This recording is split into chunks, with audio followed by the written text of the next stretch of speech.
Thumbelina. Once upon a time, in a quiet village, there lived a kind and gentle woman who longed for a child of her own. One day, as she sat in her little garden, she prayed to the heavens for a miracle. Moved by her wishes, a mysterious woman appeared, offering her a tiny, magical seed. "Plant this seed in the soil," the woman said with a smile, "and you shall have the child you desire." The woman did as told, and soon a beautiful flower bloomed from the earth, its petals glowing softly in the morning sun. When she looked closer, to her amazement, inside the flower was a tiny girl no bigger than her thumb. The woman was overjoyed and lovingly named the tiny girl Thumbelina. The child grew in beauty, kindness, and joy, bringing happiness to the woman's life.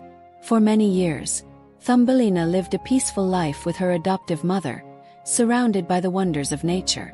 Every day was filled with laughter as Thumbelina danced among the flowers, sang songs to the birds, and played with the butterflies. Her world was a soft, warm place where everything was just right. She would sit beside the garden's bubbling brook, listening to the water's gentle murmur, feeling the cool breeze on her face. But despite the beauty that surrounded her, Thumbelina often felt a growing sense of curiosity, as though there was something more for her in the world beyond the garden. Her mother's love was all-encompassing, but deep inside, Thumbelina dreamed of adventures far beyond the flowers. One evening, as Thumbelina rested in her bed made from a walnut shell, a sudden rustling sound filled the air. Before she could fully awaken, a large, warty toad hopped through her window and snatched her up. Startled and frightened, Thumbelina screamed for help, but the toad was swift, carrying her out into the night. "You will marry my son," the toad croaked, her words sending a chill down Thumbelina's spine. The toad's home was a murky, gloomy swamp, a far cry from the bright, welcoming garden she had known. Thumbelina was trapped, unable to escape from the toad's clutches. Her heart sank as she was placed on a lily pad in the middle of a dark, still pond, where she was to wait until the wedding day. The moonlight shimmered off the still water as Thumbelina sat on the lily pad, gazing at the distant stars. The toad's plan was clear, and Thumbelina could not help but feel hopeless. The lily pad seemed far away from everything familiar. Her heart ached for the safety of her mother's loving arms. As the hours passed, the coldness of the night surrounded her, and she shivered, both from the chill and the fear of what might come. She closed her eyes and wished with all her might to be back home, where the world was full of warmth and light. But the more she wished, the more her heart sank as she realized the reality of her situation. Just as Thumbelina's hope seemed to fade, a small fish swam up to her lily pad. "Little one," it said, "you do not belong here. I will help you." With a gentle bite, the fish nibbled at the stem of the lily pad, and it began to drift away from the center of the pond. Thumbelina felt a glimmer of hope as she floated away from the toad's grip. Soon, a graceful butterfly fluttered down beside her, landing softly on the edge of the lily pad. "I will take you far away to safety," the butterfly promised. Thumbelina, though scared, held onto the butterfly's wings, trusting it would take her somewhere far better than the swamp. The butterfly carried Thumbelina through the skies and over lush fields until they arrived at a large, sprawling tree. As Thumbelina stepped down from the lily pad, she was greeted by a curious beetle, who instantly took an interest in her. The beetle admired her beauty, thinking her a perfect match for a beetle like himself. He introduced her to his friends, who were all impressed by her tiny size and delicate features. However, as the evening passed, Thumbelina began to feel uncomfortable. The beetle's friends mocked her for not being like them, saying that she was too delicate, too human to belong with them. Feeling rejected and out of place, Thumbelina decided it was time to leave. She thanked the beetle but explained she could not stay. She continued on her journey, her heart heavy with loneliness. Alone again, Thumbelina wandered through the forest, her small feet moving through thick underbrush. She was tired, hungry, and more than a little scared. The beauty of the forest seemed to mock her as she continued deeper into the unknown. She passed towering trees, flowing streams, and fields of wildflowers, but none of them offered the comfort of home. Though Thumbelina was uncertain, a spark of determination flickered in her heart. She refused to give up. She knew that somewhere out there was a place where she could truly belong, a place where she wouldn't have to hide or be afraid. After wandering for what seemed like days, Thumbelina stumbled upon a cozy burrow. A kind field mouse, seeing her tired and hungry, invited her inside. "Rest here for as long as you like, little one," the mouse said. Thumbelina was grateful and accepted the offer. Inside the burrow, it was warm, and a fire crackled softly in the corner. Thumbelina felt comforted by the field mouse's kindness. However, the mouse had her own plans for Thumbelina. "You must meet my friend the mole," she said one day. "He is wealthy and would be a perfect match for you." Though unsure, Thumbelina felt she had no choice but to go along with the field mouse's wishes. The mole was a wealthy creature who lived deep underground. He was large, with dark fur and beady eyes, and he took an immediate liking to Thumbelina. He invited her to stay with him in his dark, damp home. Although Thumbelina was grateful for the field mouse's hospitality, she felt uneasy around the mole. He was kind in his own way, but there was something off about him. As he gazed at Thumbelina with admiration, he began to make plans for their future together. He wanted her to be his wife, and though she protested, the mole insisted. Thumbelina's heart sank. She longed to be free, to find her place in the world, but it seemed as though fate had other plans for her. Thumbelina felt trapped in the mole's dark, underground home. His insistence on marrying her weighed heavily on her heart, and she knew she could never be happy with him. One night, as she lay in her small bed made of soft moss, she heard the sound of rain tapping gently on the earth above. The storm was her chance. As the mole slept, Thumbelina quietly crept to the entrance of the burrow, hoping the rain would cover her escape. She climbed up through the narrow tunnel, her small hands slipping against the wet soil. Finally, she emerged into the cool night air, her heart pounding with relief. She didn't know where she was going, but she was free once more. The rain continued to pour, and Thumbelina wandered through the wet, cold forest, unsure of where to turn. Her clothes were soaked, and the chill in the air made her shiver. But just as she thought she could go no further, a warm and gentle voice called out to her. A swallow, perched on a tree branch, saw Thumbelina and swooped down to her. "Little one, you are far from home. Let me help you." The swallow gently picked Thumbelina up, and with a few powerful flaps of its wings, carried her high into the sky. The wind rushed through her hair as they soared above the trees and the rain, and Thumbelina's heart swelled with gratitude. The swallow flew far, taking Thumbelina to a high, sheltered nest perched in the branches of a tall tree.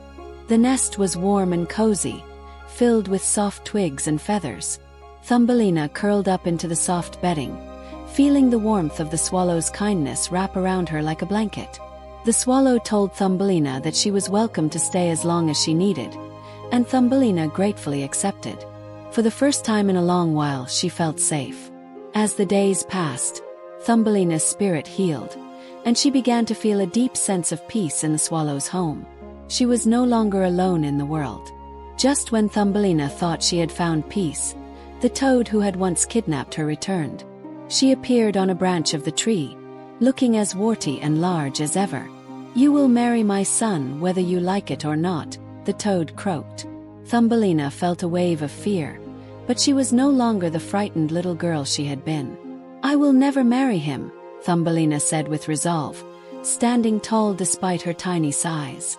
The toad's angry croak echoed through the forest, but Thumbelina was no longer afraid. The swallow, who had been watching, immediately swooped down to defend Thumbelina, shooing the toad away. With the toad gone, Thumbelina knew it was time to leave the nest and find her own path. The swallow offered to take her to the distant city, where she might find the life she longed for. Thumbelina agreed, her heart filled with hope. The next morning, the swallow lifted her high into the air again, and together they flew over mountains and valleys, across wide rivers and shimmering lakes. Thumbelina gazed down in awe, marveling at the beauty of the world below. Though she was still small, she now felt as though she could conquer anything.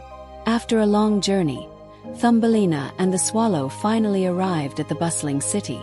The streets were full of people and carriages, and the buildings stretched high into the sky. Thumbelina felt overwhelmed by the noise and the crowdedness, but also excited. She had never seen anything like this before. The city was alive with energy, and there was so much to explore. The swallow perched on a rooftop, and Thumbelina climbed down, her eyes wide with wonder. She knew that her journey was far from over, but she was ready to face whatever the city would bring.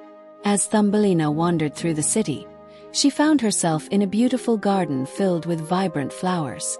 It was here that she met the most wonderful creature, a young prince who had the form of a flower. His petals were delicate and soft, and his face radiated kindness. "I have heard of your courage, Thumbelina," the flower prince said with a warm smile. "You are just like the flowers, beautiful, resilient, and full of life." Thumbelina blushed, touched by his words. She had never felt more seen, more understood. For the first time, she realized that perhaps this city, with all its wonder, had brought her to the one place she truly belonged. The flower prince, after many days spent with Thumbelina, grew fond of her in ways he had never imagined. He admired her kindness, her strength, and her radiant heart. One beautiful evening, under a sky painted in hues of pink and orange, he knelt before Thumbelina and spoke from his heart. "Thumbelina, will you be mine?" he asked, his voice filled with love and hope. Thumbelina was taken aback. She had never imagined that this day would come, but as she looked into the prince's eyes, she knew she had found the one who would cherish her. She nodded, her heart full of joy. "Yes," she whispered. The day of Thumbelina's wedding arrived, and the garden where the flower prince lived was transformed into a breathtaking celebration of love. The flowers bloomed more brightly than ever, and the trees swayed gently in the warm breeze. Thumbelina wore a dress woven from the petals of the finest flowers, a gown that shimmered in the sunlight. The flower prince stood beside her, his face glowing with joy. As they exchanged vows, the air seemed to sparkle with magic, and Thumbelina knew that this was the beginning of a new chapter in her life, one filled with love, peace, and happiness. As the ceremony ended, something magical happened. Thumbelina's small, human form began to change. The magic of the flowers, combined with her deep love for the flower prince, enveloped her. Slowly she began to grow. Her small frame stretched, and her dress of petals shifted to fit her newly grown body. Thumbelina was no longer the tiny girl she had once been. She had become a beautiful young woman, as radiant and graceful as the flowers that had brought her here. The flower prince gazed at her in awe, his heart swelling with pride and love for the woman she had become. Thumbelina and the flower prince spent their days together in the peaceful garden, living a life filled with love and harmony. The world around them was a haven of colors, fragrances, and music. Thumbelina's heart was full as she walked through the garden, hand in hand with her beloved prince. She felt at home in this world of nature and beauty, and she knew that the trials she had faced were now behind her. Every petal that fell, every breeze that swept through the garden, seemed to echo the love that had blossomed between them. The seasons passed, and Thumbelina and the flower prince continued to live their peaceful and joyful life. They shared moments of laughter, of love, and of quiet happiness beneath the blooming flowers. The garden became a symbol of their love, thriving and growing with each passing year.